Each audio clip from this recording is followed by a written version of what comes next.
তার কি কি যোগ্যতা দরকার মনে নেই? কার মনে আছে? হরি বল। হ্যাঁ বলুন। হরে কৃষ্ণ প্রভু। যিনি ভাগবত পাঠদান করবেন তিনি অবশ্যই গুরু পরম্পরাধীন হতে হবে। হরি বল, খুব সুন্দর একটা পয়েন্ট।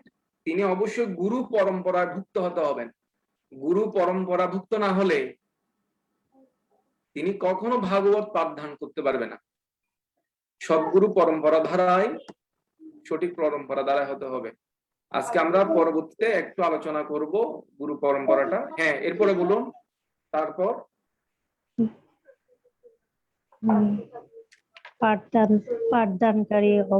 পাঠদানকারীর প্রতি অবশ্যই আমরা শ্রদ্ধাশীল হতে হবে, যেটা আমরা শুনতে আগ্রহী থাকবো।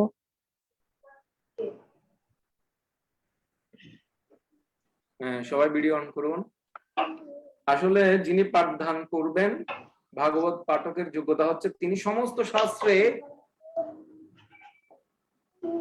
দক্ষ থাকতে হবে এবং গুরুদেবের প্রতি তার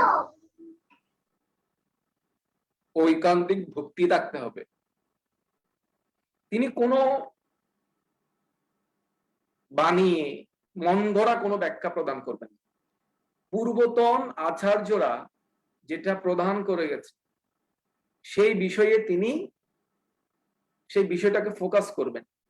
যদিও বলতে গিয়ে কিছু আমরা গল্প বা বিভিন্ন রকম যুক্তি উপস্থাপন করা যেতে পারে, কিন্তু যেটা মূল তথ্য সেটা অ্যাকুরেট থাকতে হবে। আর এই জন্য সুত গোস্বামীকে নৈমিষারণ্যের ঋষিরা কেন স্বাগত জানাচ্ছে? কেন তিনি তার গুরুদেবের প্রতি শরণাগত ছিলেন, তিনি স্নিগ্ধ স্বভাব ছিলেন, বিনীত ছিলেন। ওনার কোয়ালিটি 8 নম্বর শ্লোকে বলেছিল। ওনাকে বলছিলেন যে স্নিগ্ধ স্বভাব সম্পন্ন, প্রগতিশীল। কেননা স্নিগ্ধ স্বভাব সুন্দর এবং প্রীতিশীল শিষ্যের কাছেই গুরুবর্গ অতি নিগূঢ় রহস্য ব্যক্ত করেন। আপনি অত্যন্ত শ্রদ্ধাশীল এবং বিনীত, তাই আপনারা গুরুদেবের বিশেষভাবে, তাই আপনার গুরুদেবেরা বিশেষভাবে অনুগ্রহ করেছেন। কারণ সুত গোস্বামী এটা শুনছিলেন, পরীক্ষিত মহারাজ যখন ওখানে ছিলেন, উনিও ছিলেন তখন, সুখদেব গোস্বামী থেকে শুনছিলেন। হরি বল। আমরা দেখতে পাচ্ছি যে যিনি গুরুদেবের প্রসাদ লাভ করেছেন, কৃপা লাভ করেছেন, তিনি ভাগবত পাঠ দান করার যোগ্যতা তার আছে। তিনি পরম্পরাভুক্ত হতে হবেন, সমস্ত শাস্ত্রে পারঙ্গম হবেন। আজকে আমরা 9 নম্বর শ্লোক থেকে চেষ্টা করব 5টা 10টা শ্লোক টাচ করার জন্য। মনে হয় 5টাই করতে পারবো। 13 নম্বর শ্লোক পর্যন্ত আমরা যাওয়ার চেষ্টা করব।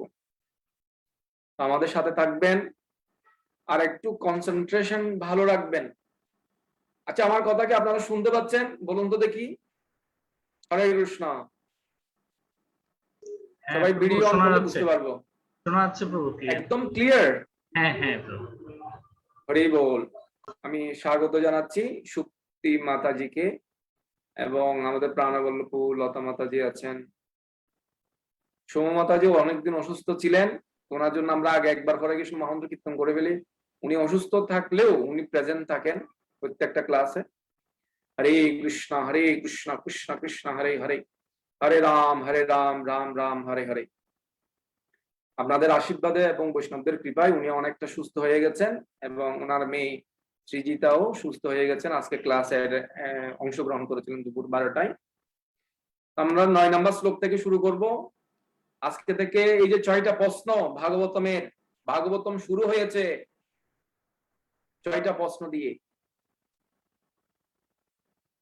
প্রশ্ন করলেই তো বেরোবে, প্রশ্ন না করলে কি বেরোবে? কিছুই বেরোবে না।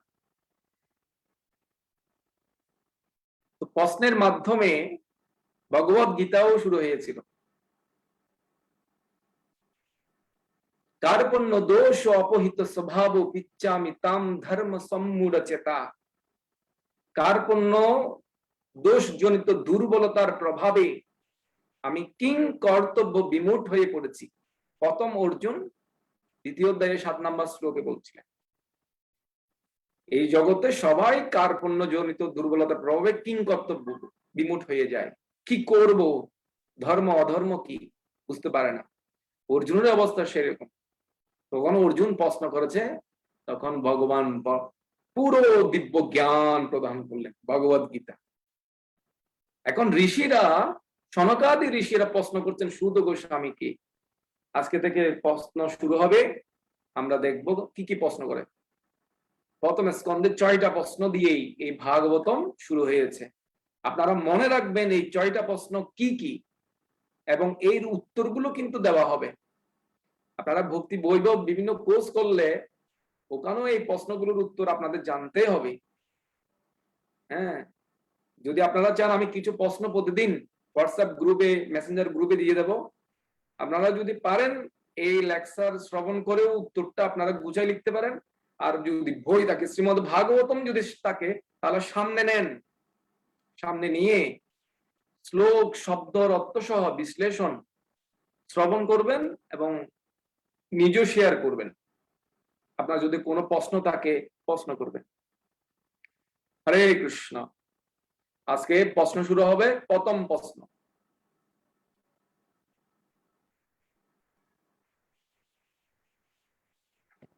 কারণ একটু সময় লাগছে এটা খুলতে গেলে। আপনারা দেখতে পাচ্ছেন কিনা এটা আমাকে বলবেন, ঠিক আছে?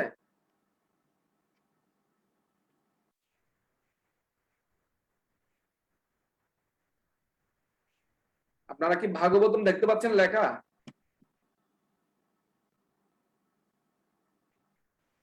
যাচ্ছে প্রভু দেখা। একটা স্ক্রিন দেখা যাচ্ছে, ল্যাপটপের স্ক্রিনটা দেখা যাচ্ছে, ভাগবতম লেখা দেখা যাচ্ছে, ইংলিশ লেখা।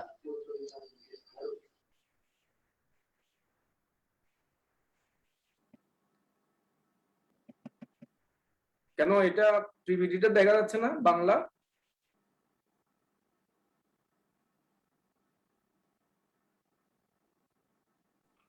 বাংলা দেখা যাচ্ছে না প্রভু, ইংলিশ সব দেখা ইংলিশ লেখা।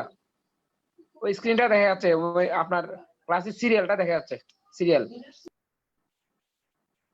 ঠিক আছে, আমি দেখতেছি এটা কোথায় একটা প্রবলেম হচ্ছে মনে হয়। এখন দেখা যাচ্ছে না? হ্যাঁ প্রভু, এখন ঠিক আছে।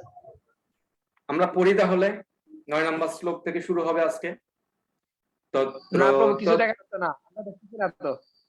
তত্র তত্র অঞ্জসা আয়ুষ্মান ভবতায়ৎ বিনিশ্চিতম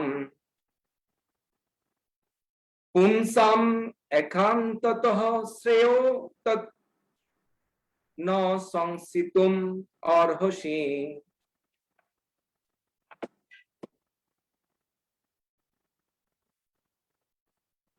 হে আয়ুষ্মান, আপনি জনসাধারণের মঙ্গল, পরম মঙ্গল কিভাবে সাধিত হয় তা সহজ বোধ্যভাবে আমাদের কাছে শোনান।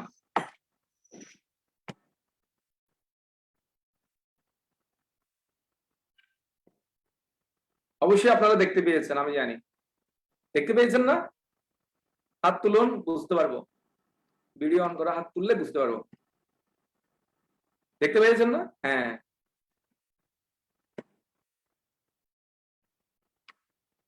প্রথম প্রশ্ন জিজ্ঞেস করছে, হে আয়ুষ্মান। প্রথমে ওনাকে বিনীত শ্রদ্ধাশীল বলেছিলেন এবং বিজ্ঞ বলেছিলেন, এখন বলছে আয়ুষ্মান। তত্র তত্র অঞ্জসা, আয়ুষ্মান দীর্ঘায়ু সম্পন্ন ভবত আপনার দ্বারা। আসলে উনি বিজ্ঞ, কারণ গুরু পরম্পরা ধারায় সদ্গুরুর কাছ থেকে উনি শ্রবণ করেছেন সমস্ত শাস্ত্রের সম্বন্ধে তিনি পারঙ্গম, এই জন্য উনি বিজ্ঞ। বলছেন এখানে আপনি জনসাধারণের পরম মঙ্গল কিভাবে সাধিত হয় তা সহজবোধ্যভাবে আমাদের কাছে শোনা, সহজবোধ্যভাবে জনসাধারণের মঙ্গলের কথা বলেছিলেন। উনি তো চাইলে বলতে পারেন আমার মঙ্গলের কথা বলুন। আমাদের ক্ষেত্রে যদি প্রশ্ন করি, আমাদের ভাগবত ক্লাসও অনেক প্রশ্ন হয়, গীতা ক্লাসও অনেক প্রশ্ন হয়। বিশেষ করে কি প্রশ্ন কি জানেন? ও একাদশী কখন? একাদশীটাই ভুলে যাই। প্রভু কি করা যায় একাদশীতে? কি কি খাওয়া যাবে? প্রভু এটা কি, ওটা কি? হ্যাঁ ঠিক আছে, প্রথম দিকের প্রশ্নগুলো ঠিক আছে। কেউ যদি প্রথম দিকে ভক্তি জীবনে আসে, কিছু প্রশ্নটা ঠিক আছে, কিন্তু যখন অনেক দিন হয়ে যায় এই প্রশ্নগুলো করার দরকার নেই আমাদের। আর বিশেষ করে আমাদের ক্ষেত্রে যখন হয়, আমরা জিজ্ঞেস করি আমার হিতের জন্য বলুন প্রভু, আমার কি মঙ্গল হবে, আমার এই সমস্যা ওই সমস্যা, আমার জন্য বলুন। কিন্তু সুত গোস্বামীকে প্রশ্ন করেছে সনাতনী ঋষিরা, আপনি বলুন পরম মঙ্গল কিভাবে সাধিত হয় জনসাধারণের জন্য, জনসাধারণের পরম মঙ্গল কিভাবে সাধিত হয়, সমস্ত জগতের মানুষের মঙ্গল কিভাবে সাধিত হয় বলুন, নিজেদের নয়। মঙ্গল কিভাবে সাধিত হবে সেটাই হচ্ছে প্রশ্ন। এই প্রশ্নের উত্তর, এই বিশেষ করে এই 6টা প্রশ্নের উত্তর দেখেন 7 দিন 7 রাত এভাবে দেওয়া শুরু করেছে। চিন্তা করে দেখ। এই জন্য দুইটা জিনিস আছে, একটা হচ্ছে শ্রেয় আর একটা হচ্ছে প্রেয়।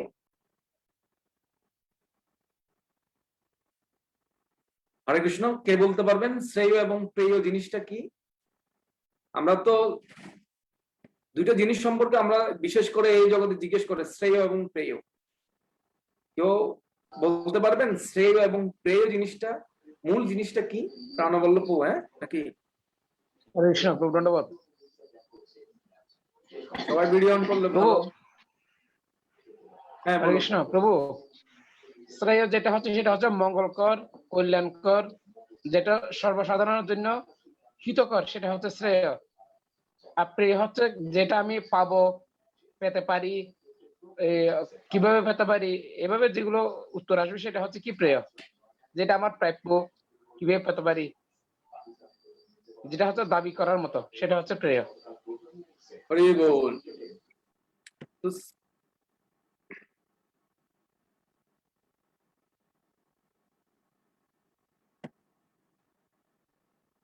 তো প্রেয়, দুটো জিনিস আছে এই জগতে, প্রেয় এবং শ্রেয়।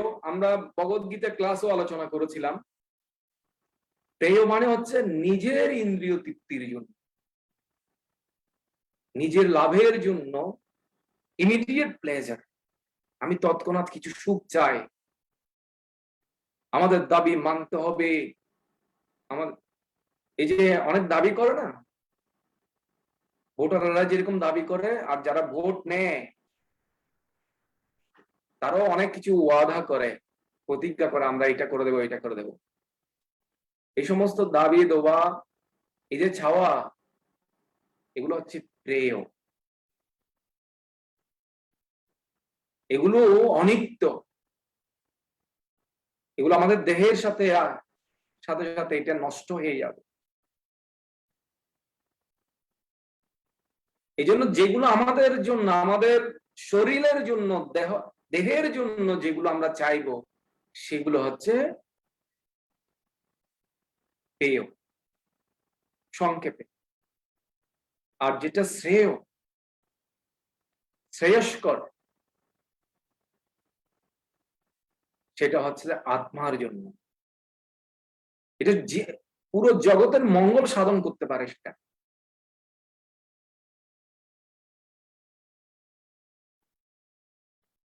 সেটা কি?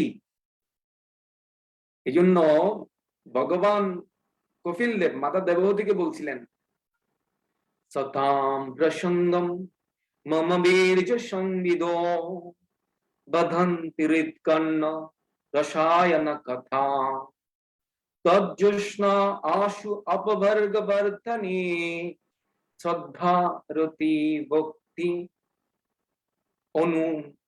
অনুমিক্ষতি, অনুক্রমমিষ্যতি বলা হচ্ছে। শতাম প্রসঙ্গ মম বীর্য সংবিধ। শতাম মানে শুদ্ধ ভক্তদের প্রসঙ্গাত সঙ্গ প্রভাবে,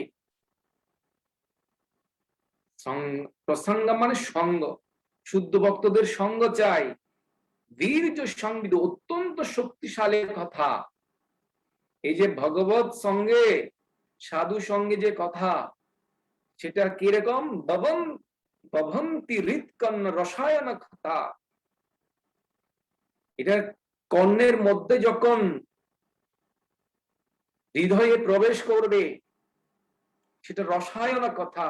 আমরা তো রসায়ন বলি, বিভিন্ন কেমিক্যাল মিক্স করলেই এক একটা রসায়ন।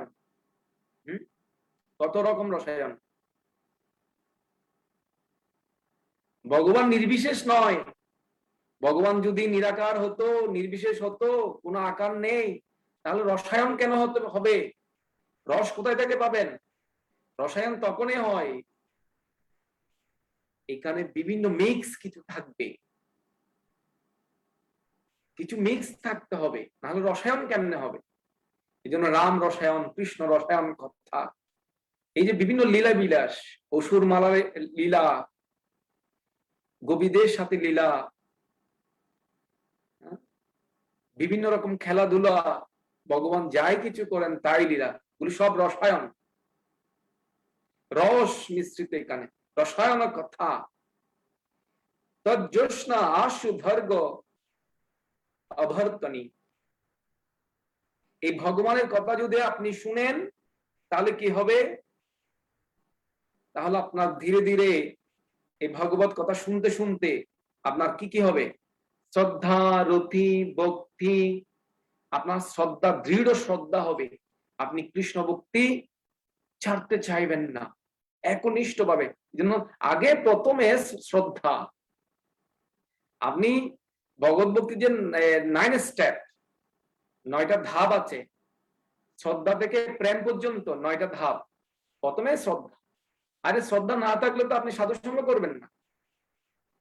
আপনার ভগবানের প্রতি একটা বিশ্বাস ছিল, শ্রদ্ধা ছিল, এই জন্য আপনি সাধুদের কথা শুনতে যাচ্ছেন, মন্দিরে আসতে যাচ্ছেন। তো শ্রদ্ধার ফলে আপনি সাধু সঙ্গ করবেন। আর সাধু সঙ্গ বললে কি হবে? সাধুরা কি বলবে আপনাকে? আপনি বলবেন যে 2 মালা জপ করেন, একাদশী রাখেন, 8 মালা জপ করলে বলবে যে 10 মালা জপ করেন। তখন আপনাকে ভজন ক্রিয়া শুরু হয়ে যাবে। শ্রদ্ধা, সাধু সঙ্গ, ব্রজন ক্রিয়া। এরপর যখন আপনি ব্রজন ক্রিয়া শুরু করবেন, আপনার অনত্ব নিবৃত্তি হয়ে যাবে। ভগবত ভক্তিতে কিছু কিছু জিনিস আপনার প্রয়োজন হতে পারে, আবার কিছু জিনিস আছে অপ্রয়োজনীয়। যেমন ধরে কেউ যদি মাংসের ব্যবসা করে, এটা ভগবত ভক্তির জন্য প্রতিকূল, এটা ছেড়ে দিতে হবে, অন্য কোনো ব্যবসা ধরতে হবে। এরকম অনেক জিনিস আছে ভগবত ভক্তির প্রতিকূলম বর্জনম অনুকূলাস্য। অনুকূল যেগুলো আছে সেগুলো গ্রহণম, অনুকূল জিনিসগুলো গ্রহণ করতে হবে। এরকম অনেক কিছু আছে ভক্তি রসামৃত সিন্ধু গ্রন্থে এবং উপদেশামৃত গ্রন্থের রূপ গোস্বামী খুব সুন্দর করে ব্যাখ্যা করেছে। উপদেশামৃত তো 11টা শ্লোক দিয়ে কি কি করতে হবে, কি কি করতে হবে না এগুলো বলেছে, এবং ভক্তি রসামৃত সিন্ধু গ্রন্থ বলেছে।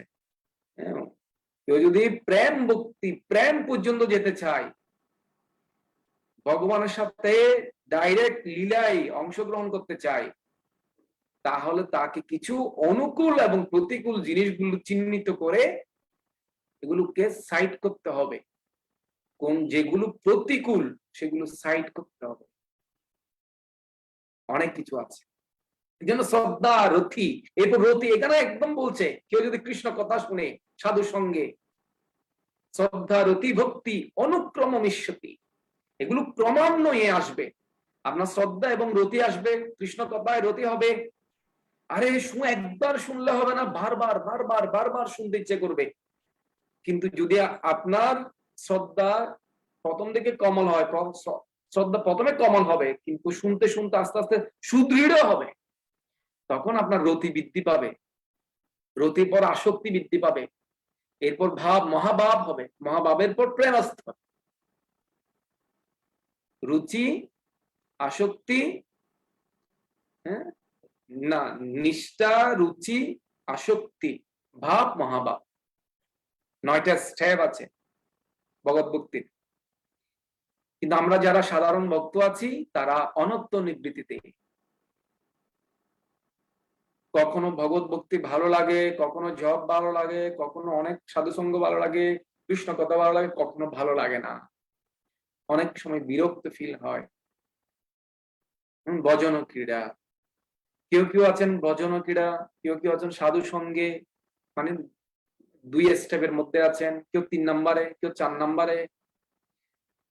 কিন্তু এই শ্লোকে ভগবান কপিল দেব মাতা দেবকীতে বলছেন, শতাম প্রসঙ্গ মম বীর্য সংবিদ, যদি সাধু সঙ্গে এই শতাম সাধু সঙ্গে কৃষ্ণ কথা যদি শুনেন, হৃৎকন্যা রসায়ন কথা, এই যে রসায়ন কৃষ্ণ কথা আপনার কর্ণ ইন্দ্রিয়কে সন্তুষ্ট করবে, এবং হৃদি মাঝে প্রবেশিয়া, হৃদয়ে যখন প্রবেশ করবেন তখন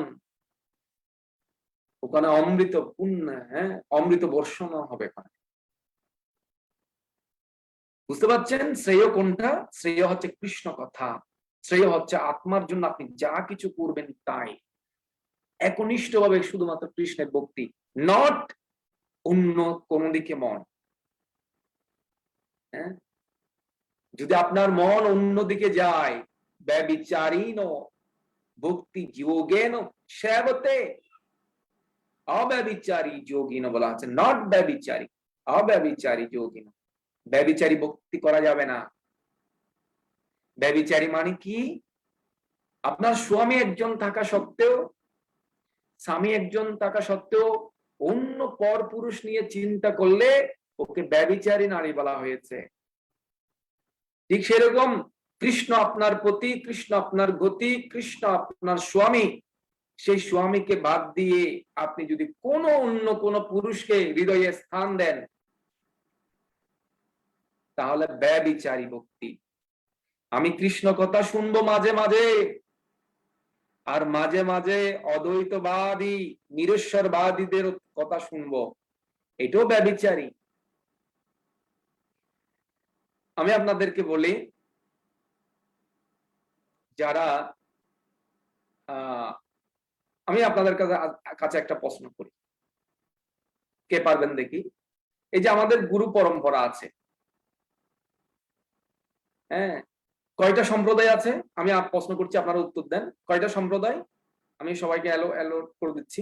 কয়টা সম্প্রদায়? আজকে একটু লজিক্যালি, একদম প্র্যাকটিক্যাল কিছু উদাহরণ আপনারা দেবেন।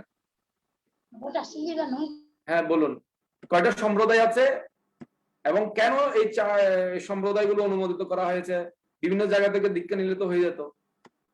বলুন তো দেখি, কে বলতে পারবেন কয়টা সম্প্রদায়? হ্যাঁ বলুন। 4টা প্রভু, 4টা। আপনারা বাকিরা কেউ জানেন না 4টা সম্প্রদায় যা আছে? জানি প্রভু। হ্যাঁ, কারা কারা জানেন? সবাই জানে প্রভু, সবাই রাজীব প্রভু জানেন? হ্যাঁ প্রভু। হ্যাঁ, 4টা সম্প্রদায়ের নাম কি? বলবো বলুন, নতুন কেউ বলবেন? হ্যাঁ, আমাদের সমু মাতাজি বলুন। লক্ষ্মী সম্প্রদায়, ব্রহ্ম সম্প্রদায়, রুদ্র সম্প্রদায়, চতুষ্কুমার। হরি বল, খুব সুন্দর। এই 4টা সম্প্রদায় থেকে যদি কেউ দীক্ষা গ্রহণ করে তাহলে তিনি ভগবত ধামে যেতে পারে। কিন্তু অন্য সম্প্রদায়ের আউল ভাউল কথা বেজা চূড়া দরবেশ ছকিবে কি, তোতা বলে 13 সম্প্রদায় নাহি করি। এই 13টা সম্প্রদায় চৈতন্য মহাপ্রভুর একজন শিষ্য নামে, উনি বলছে এই 13টা সম্প্রদায় বাদ দিয়েছেন। কেন এই 13টা সম্প্রদায় সঙ্গ না করার জন্য বলছে? কেন এই 13টা সম্প্রদায় নিষেধ? যারা সহজিয়া কৃষ্ণ নাম করে আবার মাছ খায় বিভিন্ন রকম, আমরা যখন কৈতব ধর্ম এবং শুদ্ধ ভাগবত ধর্ম বোঝানোর সময় দ্বিতীয় নাম্বার শ্লোকে, ভাগবতমের দ্বিতীয় নাম্বার শ্লোকে আলোচনা করার সময় 5টা কৈতব ধর্ম সম্বন্ধে, চিটিং ধর্ম সম্বন্ধে আমি ব্যাখ্যা করেছিলাম। পুরো ক্লাসটাই ছিল যে চিটিং ধর্ম নিয়ে, 5টা চিটিং ধর্ম নিয়ে। ওখানে আমি সব ব্যাখ্যা করেছিলাম। যারা পেশাদারি পাঠক, অনেক ভালো পাঠদান করবে, কান্না করবে, স্রোতের বন্যা বইয়ে দেবে, হাজার হাজার মানুষ তালি মারবে, অনেক দর্শক হবে, কিন্তু ওইগুলো কোনো কিছুই বেকার হবে, কোনো কাজে লাগবে না। কেন? ওই পাঠক শুধুমাত্র টাকার বিনিময়ে শ্রোতাদেরকে একটু আকর্ষণ কান্না করালেন। অনেক ফিলোসফি জানে, এমনকি অনেক তত্ত্বকথা, যারা নিরাকারবাদী হয়, যারা মায়াবাদী হয়, যারা নির্বিশেষবাদী হয়, তারা কিন্তু খুব ট্যালেন্ট, তারা অত্যন্ত শাস্ত্রে পারদর্শী, কিন্তু নট ভক্তি। ওরা ফিলোসফিক্যাল ভাবে স্ট্রং, কিন্তু ভক্তি নেই। সহজিয়া কিরকম? সহজিয়াদের ফিলোসফি নেই, ভক্তি আছে। এই জন্য সহজিয়ারও ভালো না। কেন? ওরা ফিলোসফি নেই, ভক্তি আছে, এই জন্য কৃষ্ণকে ভগবান হিসেবে মানে, কিন্তু মাছ গাছ ফাছ সবকিছু খাবে, গলায় তুলসী মালা করবে, সবকিছু করবে, ড্যাং ড্যাং করে সবকিছু করবে। সহজিয়াদেরকে বলা হয়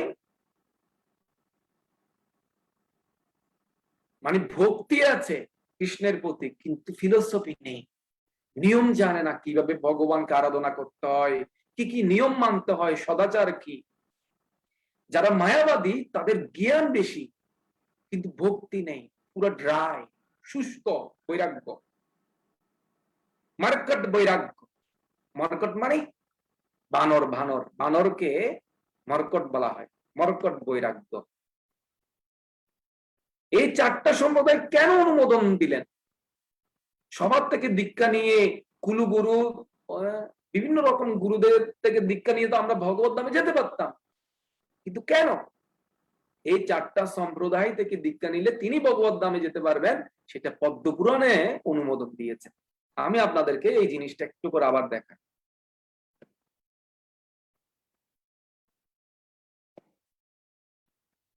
পদ্মপুরাণে বলা হয়েছে, সম্প্রদায় বিহীনা ইয়ো মন্ত্রা স্থে নিষ্ফলা মতা অতো কলো ভবিষ্যন্তি চতরঃ সম্প্রদায়িনঃ শ্রী ব্রহ্মা রুদ্র শনক বৈষ্ণব ইতি পাবনঃ চতরস্তে কলো ভবৎ কূৎকলে পুরুষোত্তমা।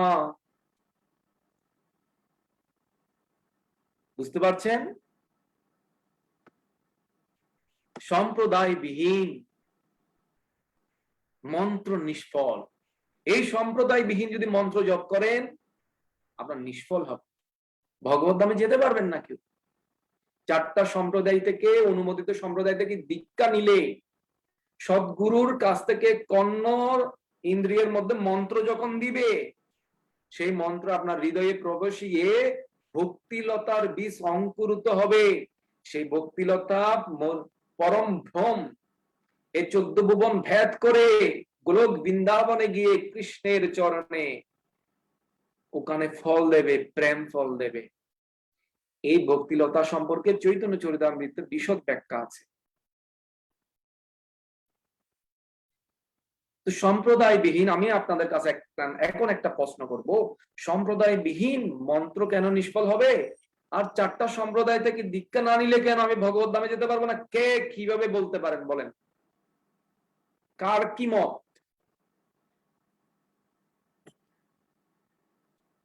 কি ব্যাপার, আর কেউ বলতে পারে না? কুকু বলতে পারো না?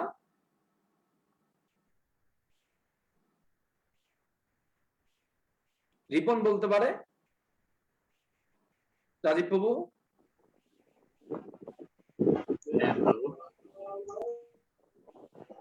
হ্যাঁ, রিপন বলবে? বলো। পারবো না। আচ্ছা, প্রাণবল্লভ প্রভু বলুন।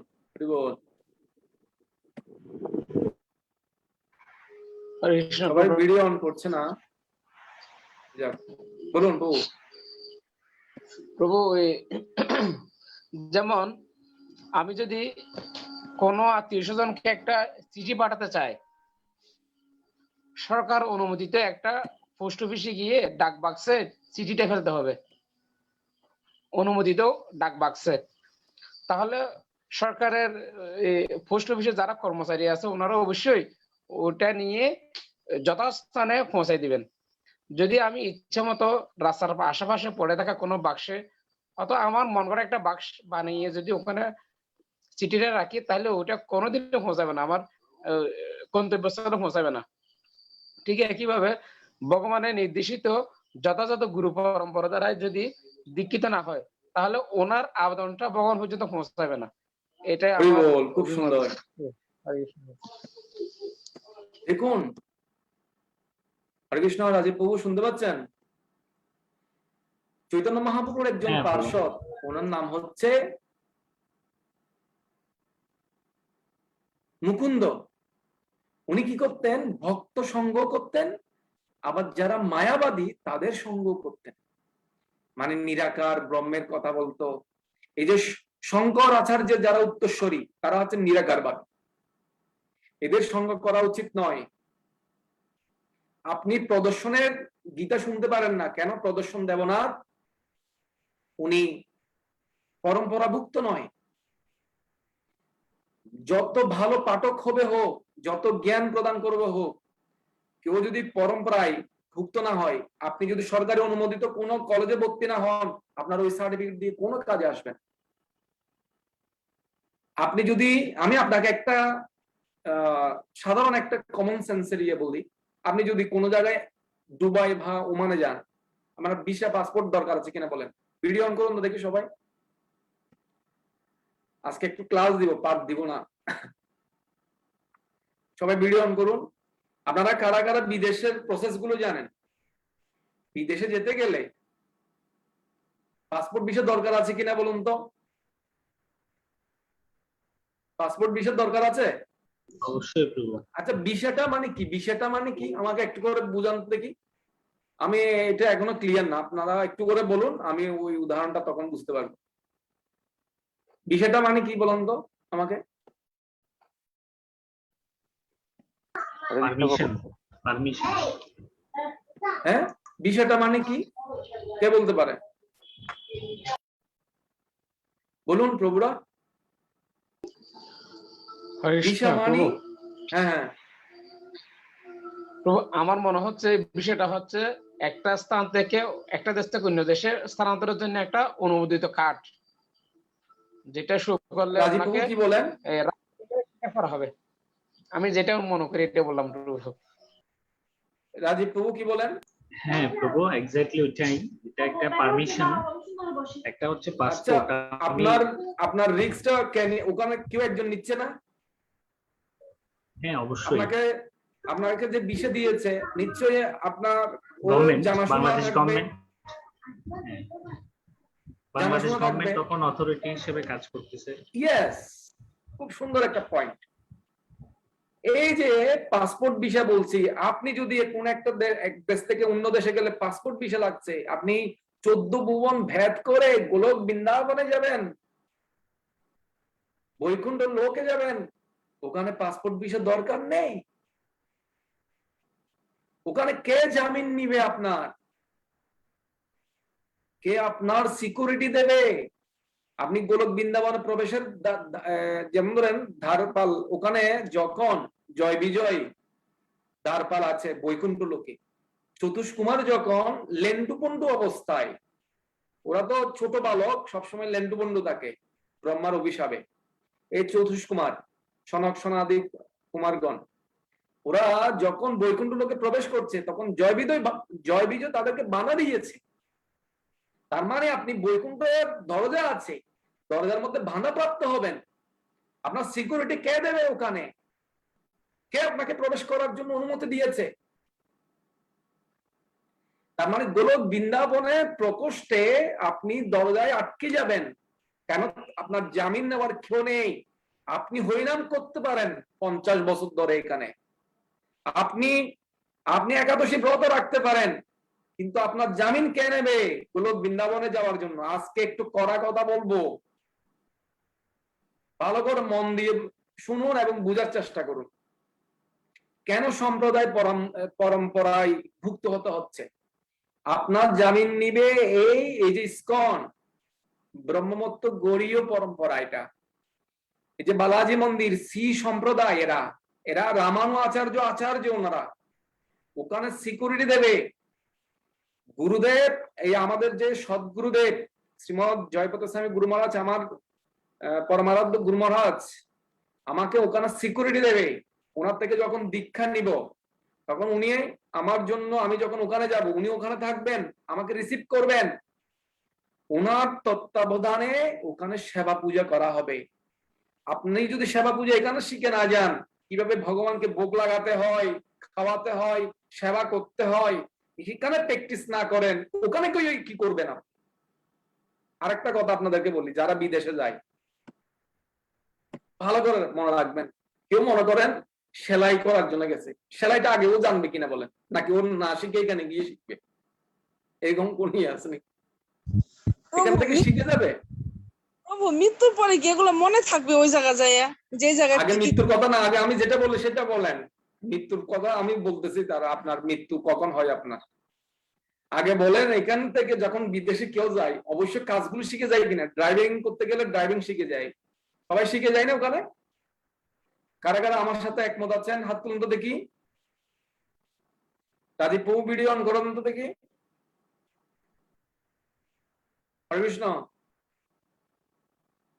আপনার ভিডিও কি প্রবলেম আছেন? না প্রভু, প্রভু, আমি একটা কথা বলতে আমি চাই। হ্যান্ড রেজ করছি প্রভু। হ্যাঁ বলুন, প্রাণবল্লভ প্রভু কি বলতে যাচ্ছেন? যদি যদি যদি আমার সত্যি তোরা যদি মাইন্ড না করে তখন বলবো, মাইন্ড করলে কেন বলবো। আচ্ছা বলুন, সমস্যা নেই।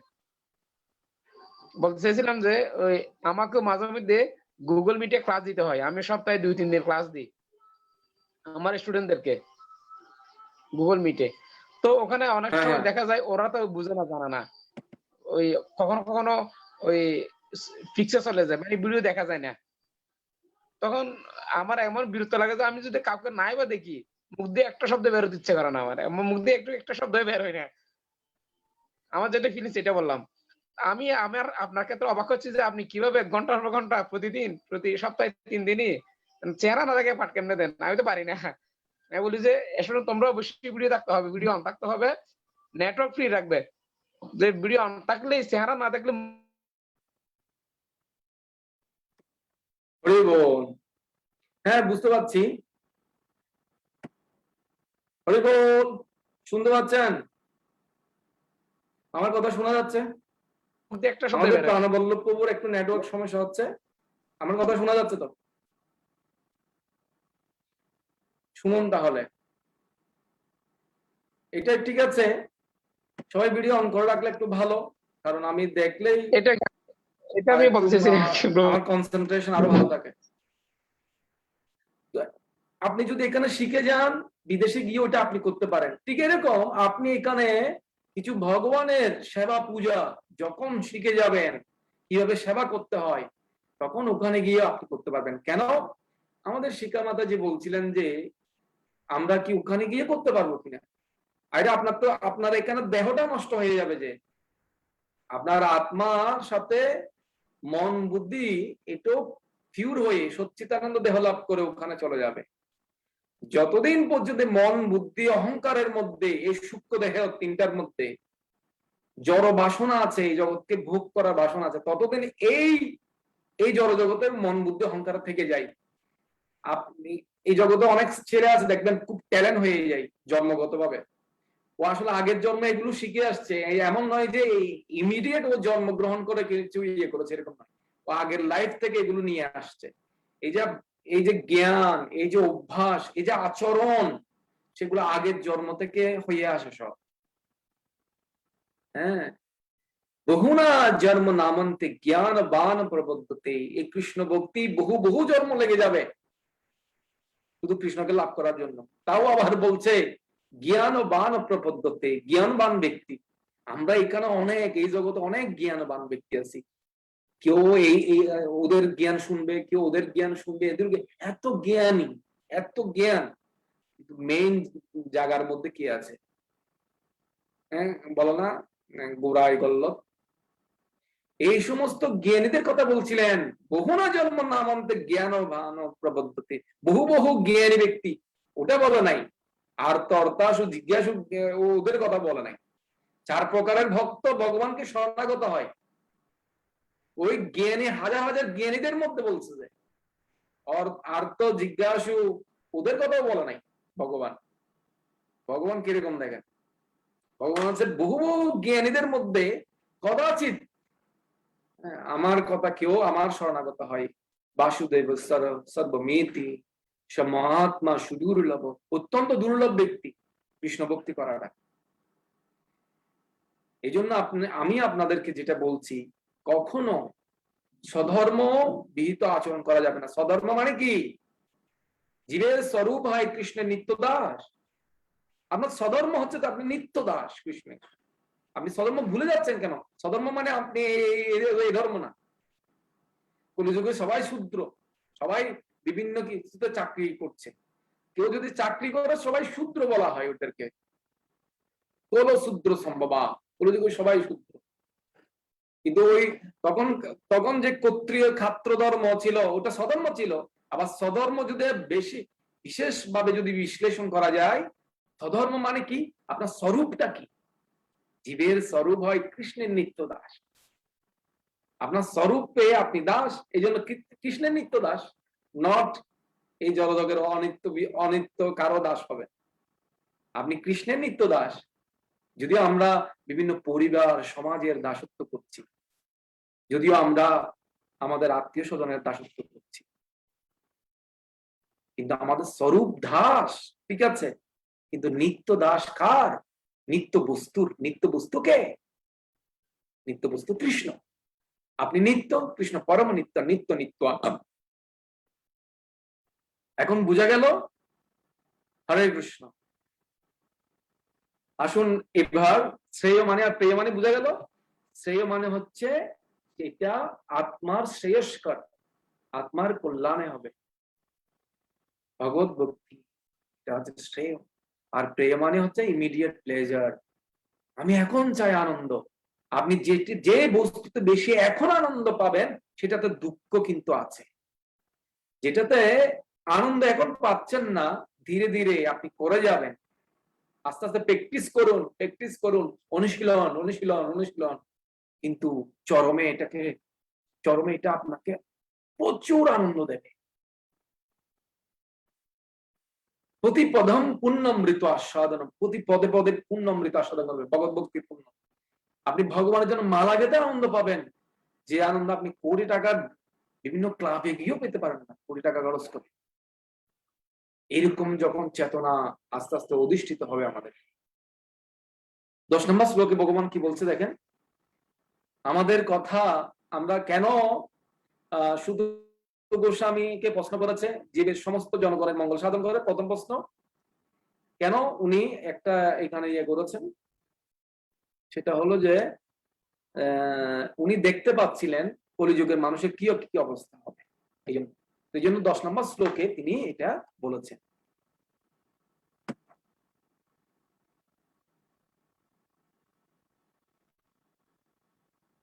প্রায়েণ অল্প আয়ুষেভ্য কলো অস্মিন যুগে জনা মন্দা সুমন্দ মতয়ো মন্দ বাগ্গাহি উপদ্রুতা। হে মহাজ্ঞানী, এই কলিযুগের মানুষেরা প্রায় সকলে অল্প আয়ু, তারা কলহ প্রিয়, অলস, মন্দগতি, ভাগ্যহীন এবং সর্বোপরি তারা নিরন্তর রোগাদির দ্বারা উপদ্রুত। হিত উপদ্রুতা। প্রথমে কি বলছে? প্রায় এন অল্প আয়ুষিক্য, আয়ু নাই বললেই চলো কলিযুগের মানুষ। সত্যযুগে মানুষের আয়ু ছিল 1 লক্ষ বছর। 1 মিনিট আমি একটু চার্জে লাগাই দিই।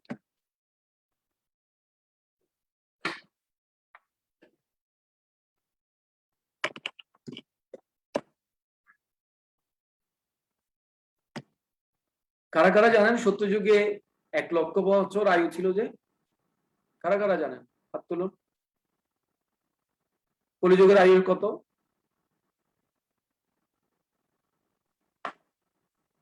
কৃথে যদ্ধায়তে বিষ্ণু ত্রেতায়াম যজতে মকো তাপরে পরিচর্যায়াম কলতা ধরে কীর্তনা। কৃতে মানে সত্যযুগে, ধায়তে কৃতে যদ্ধায়তে বিষ্ণু, কৃষ্ণের মানে বিষ্ণু ধ্যান করতেন। মানুষের 1,00,000 বছর আয়ু, পুরো পরিবেশ অনুকূলে, এই জন্য তারা বসে বসে ধ্যান করতেন। এখন ওই ধ্যানের কথা বলছেন, এখন যে রাম বাবার ধ্যান, বিভিন্ন রকম যোগ স্টুডিও, ওই সমস্ত ধ্যানের কথা মানে। আর রাম বাবার ধ্যান বা যোগ স্টুডিও এগুলোর কাজ হচ্ছে শরীরকে ঠিক রাখার জন্য, ভগবানের সাথে কানেকশনের জন্য না। যোগ মানে হচ্ছে ভগবান আর ভক্তের সাথে যোগ, মিলন করানো, এটাকে বলা হয় যোগ। কিন্তু আমরা পঞ্চম অধ্যায়ে পড়েছিলাম ভগবদ গীতার অষ্টাঙ্গ যোগের বর্ণনা, কিভাবে আসন বিছাতে হবে, কুশাসনের মৃগ চামড়া, তারপর হচ্ছে যে বস্ত্র দিয়ে আসন পাততে হবে। এরপর নাসিকা অনেক জায়গায় আছে নাসিকা অথবা দুই ভুজগলের মাঝখানে মনকে নিবিষ্ট করে হরিনাম করতে হবে। এখন তো হরিনাম, তখন হয়তো অন্য ভগবত বাসুদেবায় ছিল মন্ত্র। ধ্রুব মহারাজ সত্য যুগে ওম নমো ভগবতে বাসুদেবায় ভুজগলের মাঝখানে মনটাকে নিবিষ্ট করেছিল। এবার যম, নিয়ম, প্রাণায়াম, প্রত্যাহার, ধ্যান ধারণা, এরকম সমাধি পর্যন্ত অষ্টাঙ্গ যোগ 8টা লেভেলে এভাবে ধ্যান করে মন ইন্দ্রিয়গুলোকে সংযত করে বাইরে যেগুলো ছুটাছুটি করছে মনটাকে অন্তর্নিহিত করে আস্তে আস্তে এখন ওই যোগের কথা বলা হচ্ছে। এখন তো যে যোগ প্রণালী শিখায় আমাদের ডিসি হিলে দেখা যায় রন্ধন কাননে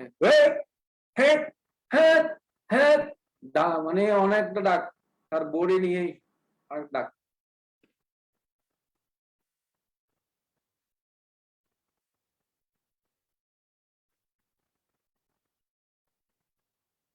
আমি বলছি না একদম কোনো ব্যায়াম না করার জন্য, কোনো যোগ না করার জন্য। আমি বলছি ওটা আমাদের মুখ্য উদ্দেশ্য নয়, দেহটাকে নিয়ে করা। আমাদের মুখ্য উদ্দেশ্য হচ্ছে কানেক্ট হচ্ছে ভগবান। আপনি শারীরিক যদি কোনো সমস্যা থাকে অবশ্যই আপনি 20-30 মিনিট যোগ করতে পারেন, বালবাতা দিতে পারেন, বিভিন্ন রকম এক্সারসাইজ দেওয়া হয়। কিন্তু এক্সারসাইজের মেন উদ্দেশ্য হচ্ছে আপনার মন ইন্দ্রিয়গুলোকে সংযত করে ভগবান নাম নেওয়া। আপনি যদি ভগবত ভক্তিতে কোনো শারীরিকভাবে বাধাপ্রাপ্ত হন তাহলে আপনি 20-30 মিনিট ব্যায়াম করতে পারেন না তা নয়। সূর্য নমস্কার, সূর্য নমস্কার আমি পুনেতে যখন গিয়েছিলাম ওখানে শিখেছি সূর্য নমস্কার করা যায়। তো 1,00,000 বছর আয়ু ছিল সত্য যুগে। ত্রেতায়াম যজত মখই, ত্রেতা যুগে অশ্বমেধ যজ্ঞ ছিল, যজ্ঞের ব্যবস্থা করা হতো, বিশাল করে যজ্ঞের ব্যবস্থা। এখন অশ্বমেধ যজ্ঞ করা যাবে না, এখন কেউ রাজা নেই। আমরা সবাই রাজা, রাজার রাজত্বে নইলে মোদের মিলবে কিশোরতে। আমরা সবাই রাজা এখন। এই যেমন জগন্নাথের এখানে এখন সবাই জারুদার, সবাই রথের দড়ি ডরে টানে। গুরু মহারাজ বলছিলেন যখন এখন কি রাজা আছে কিনা, কেন জগন্নাথের সামনে ঝাড়ু দিতে হবে, তখনকার সিস্টেম ছিল যে রাজা হলে জগন্নাথের সামনে ঝাড়ু দিবে। একবার এরকম এক মন্ত্রী, ওখানে মুখ্যমন্ত্রী না কে, ওটা ঝাড়ু দিতে চায়নি। তখন গুরু মহারাজ বলছিল আমরা তো এখন সবাই কলিযুগে হচ্ছে গণতন্ত্র, সবাই রাজা আর সবাই জারুদার জগন্নাথের। যদি রাজা না থাকে সবাই রাজা আর সবাই জারুদার জগন্নাথের। বুঝতে পারছেন? তো কলিযুগের মানুষের আয়ু অল্প কেন? সরি, আমি যে বিষয়টা আলোচনা করতে চাইছিলাম সেটা কি, এই যে ত্রেতা যুগে মানুষের আয়ু ছিল কত? ত্রেতা যুগে মানুষের আয়ু ছিল, একটা শূন্য বাদ যাবে, 10,000 বছর।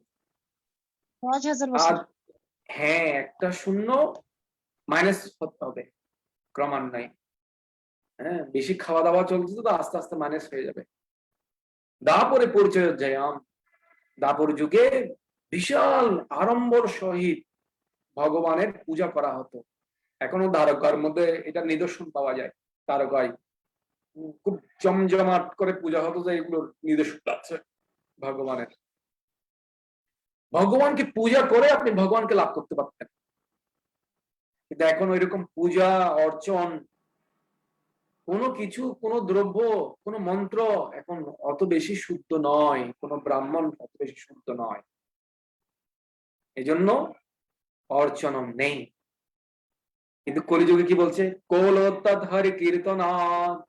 কিন্তু কলিযুগে শুধুমাত্র হরির নাম, এই কলিযুগে শুধুমাত্র হরে কৃষ্ণ মহামন্ত্র কীর্তনে সেই ফল দান করবে, যে ফল সত্য যুগে ধ্যান করে 1,00,000 বছর আয়ু ছিল তখন ধ্যান করে আপনি যে ফল পেতেন, বিষ্ণুকে লাভ করতেন, ভগবান কৃষ্ণকে লাভ করতেন, সেটা এখন কলিযুগে শুধুমাত্র হরে কৃষ্ণ কৃষ্ণ কৃষ্ণ হরে হরে, হরে রাম রাম রাম হরে হরে, এই মহামন্ত্র জপ করে আপনি পেয়ে যাচ্ছেন। বুঝতে পারছেন? হরি বল।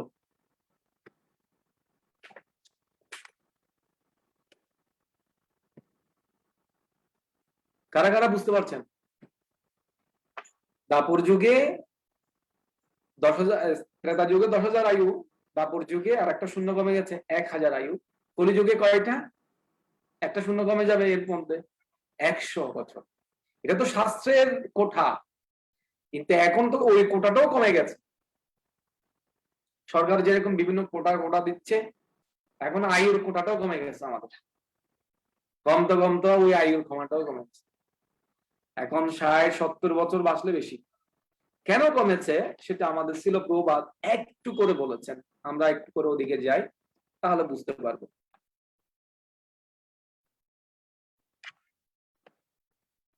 আমি আপনাদেরকে দেখাই ছিল প্রবাদ কোন জায়গায় বলছে এই কথাটা।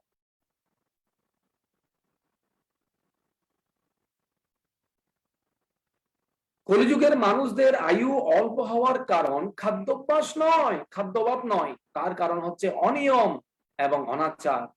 সুনিয়ন্ত্রিতভাবে জীবন যাপন করলে, সাদাসিধে খাদ্য আহার করলে যে কোনো মানুষ সুস্থ ও সরলভাবে জীবন যাপন করতে পারে।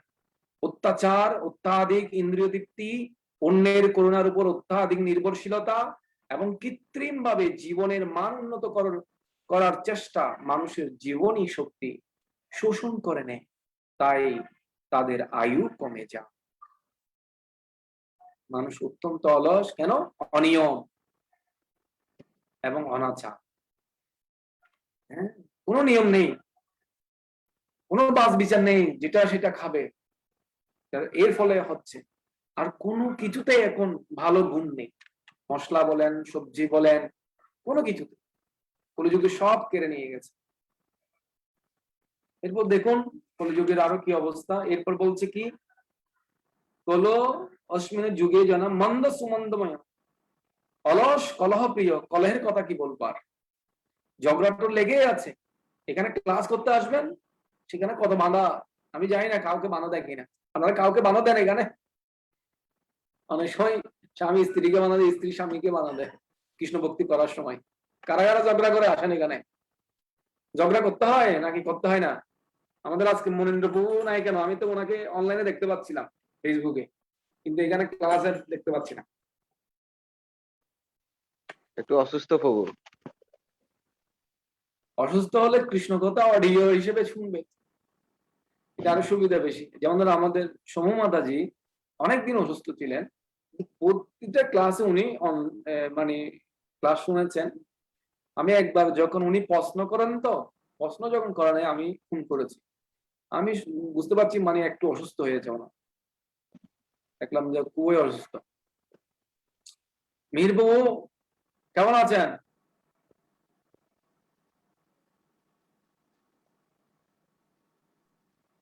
হ্যাঁ, ভাগ্য খারাপ আমাদের, কলিযুগের মানুষ না।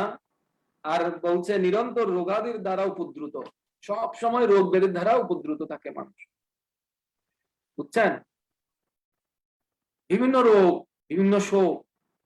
কলিযুগের অবস্থা সম্পর্কে সুত গোস্বামীকে বলছিলেন শনকাদি ঋষিরা।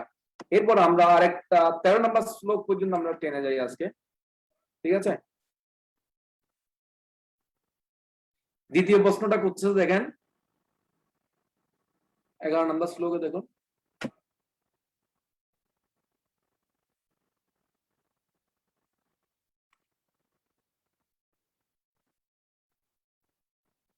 ভুরিনি ভুরি কর্মাণি শ্রোতভানি বিভাগশঃ অত সাধ্যত্র ইয়ৎসারম সমুৎকিথ্য মনীষয়া ব্রুহি ভদ্রায় ভূতানাম এন আত্মা সুপ্রসিদ্ধতি।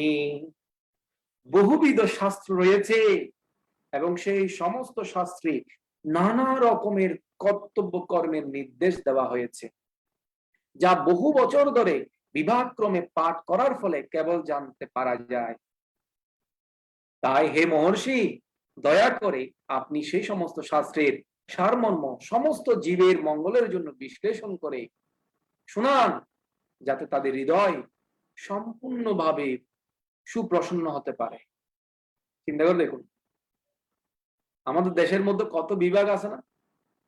হ্যাঁ, এক মিনিট আমি একটু লাইনটা ইয়ে করে দিই। লাইনটা আসলে লাগানো আমি তো দেখি না যে লাইনটা নেই।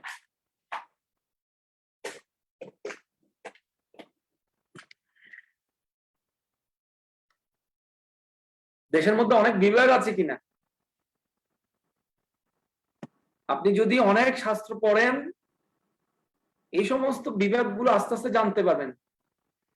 এক এক শাস্ত্রে এক এক রকম এই কর্মের এই ফল, এই বিধান, এরকম বিভিন্ন বিভাগ আছে।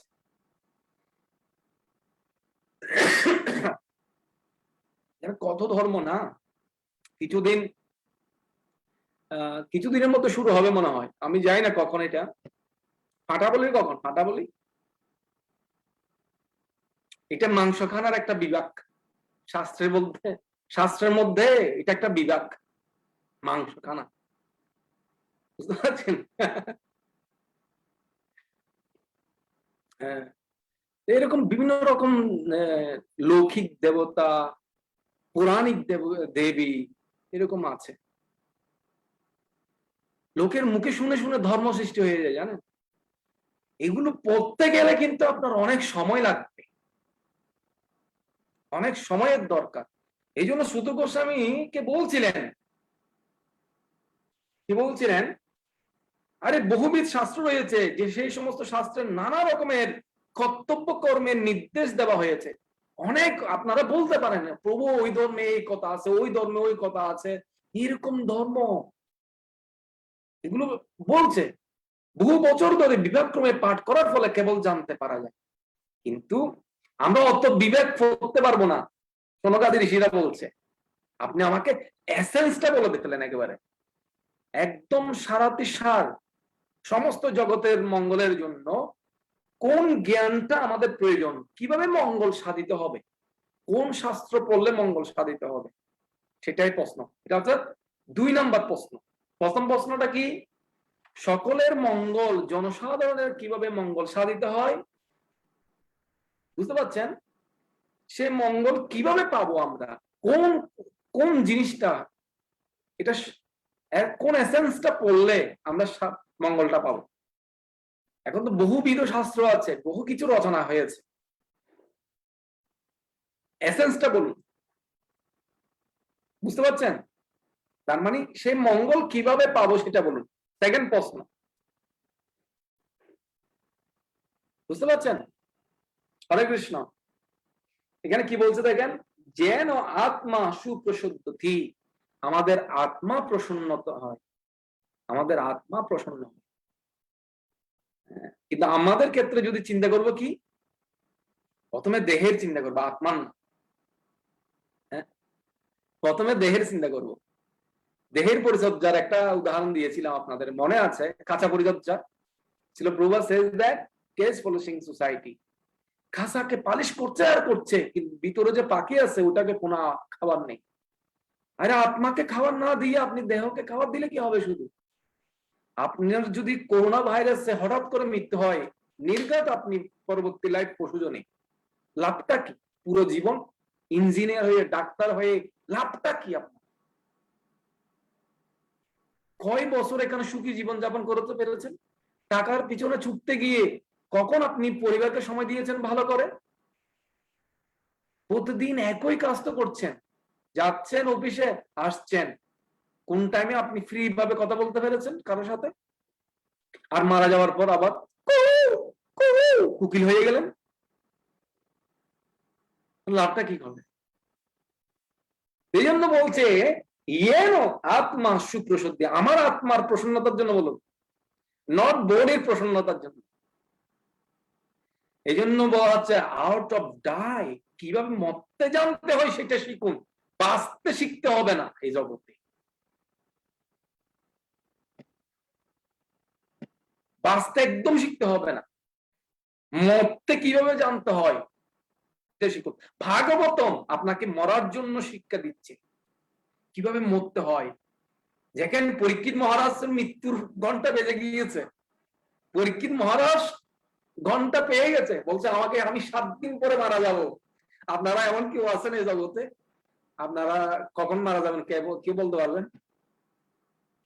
রাজদীপ প্রভু, রাজদীপ দত্ত প্রভুকে স্বাগতম জানাচ্ছি, ফুল প্রভু স্বাগতম জানাচ্ছি। বলুন, পরীক্ষিত মহারাজ 7 দিন পেয়েছিল সময়, আপনারা কয়দিন আছে? আপনার রানাবল্লভ প্রভু আপনার কয়দিন আছে?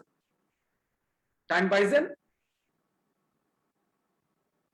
উনি 7 দিন মৃত্যুর কথা জানতে পেরে শশাগরা পুরো পৃথিবীর রাজা, সঙ্গে সঙ্গে মলবৎ পরিত্যাগ করে, পায়খানা করার সময় কেউ পায়খানা যখন ত্যাগ করে কেউ পায়খানার দিকে ফিরে তাকায় না, এই জন্য বলা হচ্ছে মলবৎ পরিত্যাগ করা হয়।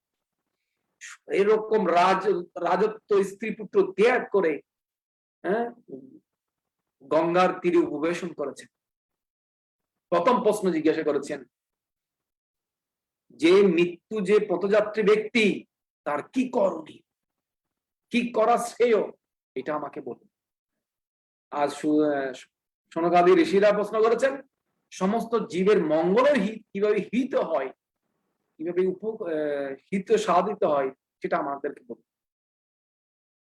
আরে 7 দিন তো উনি পেয়েছে, শুক্র থেকে শনিবার, আমরা ওই শুক্রবার থেকে শনিবারের ওই 7 দিনের ভিতরেই তো মরবো, না হলে মঙ্গলবার, না হলে বুধবার, না হলে সোমবার, না হলে শনিবার, যে কোনো 7 দিনের মধ্যেই মারা যাব। নাকি 7 দিনের বাইরে মারা যাবেন? 8 দিন 1 সপ্তাহ হয় এরকম কোনো তো নেই, 7 দিনেই না, ঠিক না? আমরা জানি না আমরা কখন মারা যাব, তো আমাদের আত্মার হিতের জন্য কোনো কিছু করা দরকার নেই। মৃত্যুর সময় কৃষ্ণ কখন আপনাকে কৃষ্ণ নাম স্মরণ করাই দেবে? যদি আপনি সদ্গুরুর কৃপা প্রাপ্ত হন। সদ্গুরু আপনাকে সাহায্য করবে মৃত্যুর সময়, সাধু আপনাকে সাহায্য করবে, ভাগবতম আপনাকে সাহায্য করবে, গীতা আপনাকে সাহায্য করবে। গীতায় সবসময় যদি গীতা পাঠ নিয়ে ব্যস্ত থাকেন, মৃত্যুর সময় আপনার গীতার কথা মনে পড়ে যাবে যে স্মরণম কালম তেজন্তে কলেবরম, আপনি যেমন যেমন চিন্তা করবেন তেমন তেমন পাবেন। তো আপনাকে গুরুদেব সাহায্য করবে, গুরুদেব কৃষ্ণের কথা মনে করিয়ে দেবে। এই জন্য সদ্গুরু থেকে দীক্ষা নিতে হয়। গুরু কৃপা হি কেবলম বলা হচ্ছে না, যদি গুরুদেব এমন এমন কিছু ঘটনা আছে ইসকনে, এগুলো বলতে গেলে কয়েকটা রাত লাগবে। গুরুদেব মারা যাচ্ছে মুষ শ্লোকস্থ প্রভু, বোম্বের পুনের বোম্বের দাদানাথ স্বামী মহারাজের শিষ্য, ক্যান্সার হয়েছিল, পুরো ঘরটাকে বৃন্দাবনের মতো বানিয়েছে চারিদিক দিকে। আপনারা ভিডিও অন করলে ভালো হতো। পুরো ঘরটাকে বৃন্দাবনের মতো বানিয়ে, কেন? ওনার চোখ যেদিকে পড়বে সেদিকে কৃষ্ণকে দেখবে, আর কৃষ্ণ কথা মনে পড়ে যাবে। এবং গুরুদেব কানের মধ্যে বলছে, তুমি ভয় পাবে না, মৃত্যুকে কখনো ভয় পাবে না, বৃন্দাবনের কথা চিন্তা করো, কৃষ্ণের কথা চিন্তা করো। গুরুদেব মৃত্যুর সময় এসে বলে দিচ্ছে। হ্যাঁ, এক মহারাজ আছেন যিনি ট্রাভেল করেন সারা বিশ্বের মধ্যে, ইন্দ্রদুম্ন স্বামী মহারাজ। আপনারা নেটে ইন্দ্রদুম্ন স্বামী মহারাজ লিখলে হবে। উনি কোথায় কোথায় যায়, এমন পৃথিবীর এমন কোন দেশ নেই যে উনি যাননি, সব জায়গায় যান। আমাজন গভীর অরণ্যে পর্যন্ত তিনি চলে গিয়েছিলেন।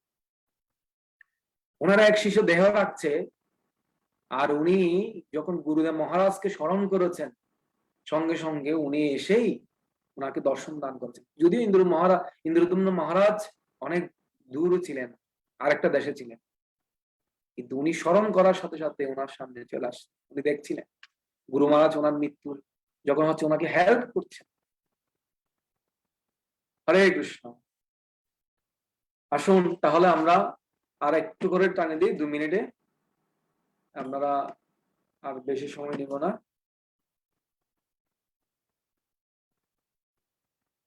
12 নম্বর শ্লোক। শ্রুত ঝনাসি বধ্রতে ভগবান সততম পতি দেবকম বসুদেবস্য জাথো ইয়স্য চিকিৎসয়া। হরে কৃষ্ণ। আমি মাঝে মাঝে সংস্কৃত উচ্চারণ করি, আবার মাঝে মাঝে করি না, বুঝছেন? এই জন্য একটু মাঝে মাঝে সমস্যা হয়ে যায়, আপনারা কিছু মনে করবেন না।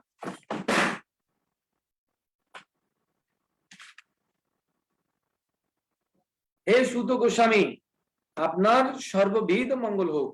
আপনিও অবগত আছেন যে কি উদ্দেশ্যে পরমেশ্বর ভগবান বসুদেব পত্নী দেবকীর গর্ভে আবির্ভূত হয়েছিলেন।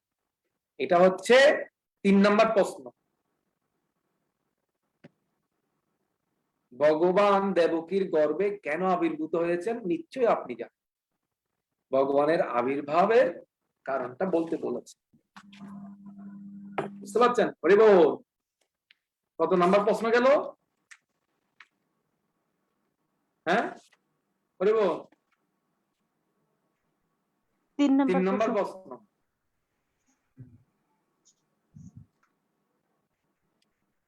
এরপর আসুন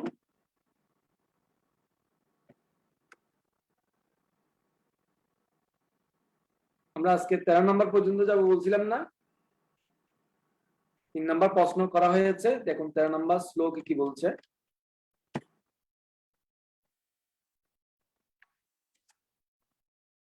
তত্ন সুশ্রয়া মানানাম অর্হসি অঙ্গ অনুবর্তিতুম यस्य अवतारः भूतानां ক্ষময়া চ ভবায় চ। হে সুত গোস্বামী, যার অবতার এবং আবির্ভাব সমস্ত জীবের মঙ্গল এবং সমৃদ্ধির জন্য হয়ে থাকে, আমরা সেই বাসুদেবের লীলা সমূহ শ্রবণ করতে অভিলাষী। আপনি অনুগ্রহ করে গুরু পরম্পরায় লব্ধ সেই জ্ঞান আমাদের কাছে ব্যাখ্যা করুন, কেননা তা শ্রবণ ও কীর্তনে উভয়ে কল্যাণ সাধিত হয়।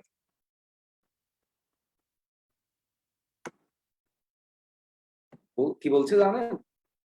আপনি গুরু পরম্পরা ধারায় লব্ধ সেই জ্ঞান আমাদের কাছে ব্যাখ্যা করুন।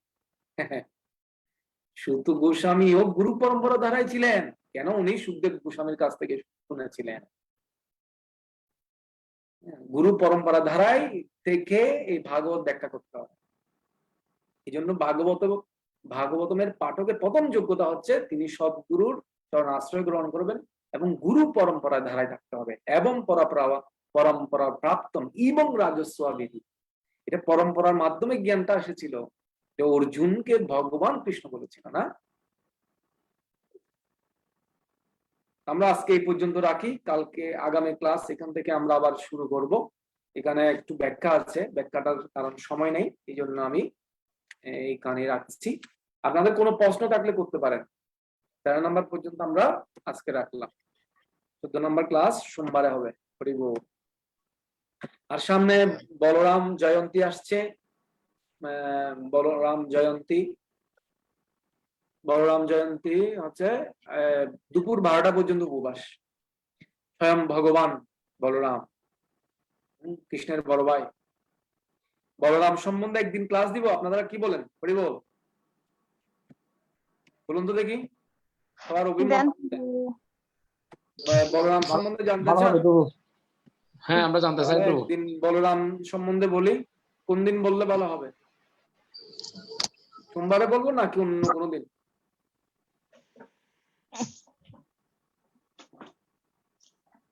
হরে কৃষ্ণ। রাজীব প্রভু, হ্যাঁ প্রভু। রাজদীপ দত্ত, আপনি কে বলছিলেন? হরিবল। প্রভু আমার ছেলে। হরে ও, আমি চিন্তা করতেছি আমাদের রাজদীপ প্রভু। রাজদীপ প্রভু কোথায় দেখি চেহারাটা? আজকে আমি ক্লাস একটু করে দেখেছিলাম।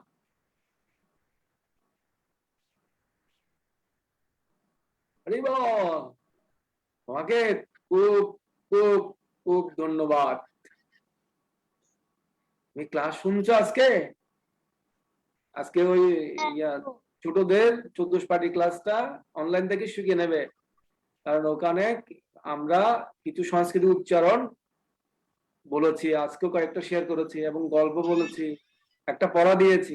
8 অধ্যায়ের 15 নম্বর শ্লোক মনে হয়, মামুপেত্য পুনর্জন্ম দুকালে মশা শতম আপনুবন্তি মহাত্মানা সংস্কৃতি পরমাগতা। ক্লাস তো শেষ।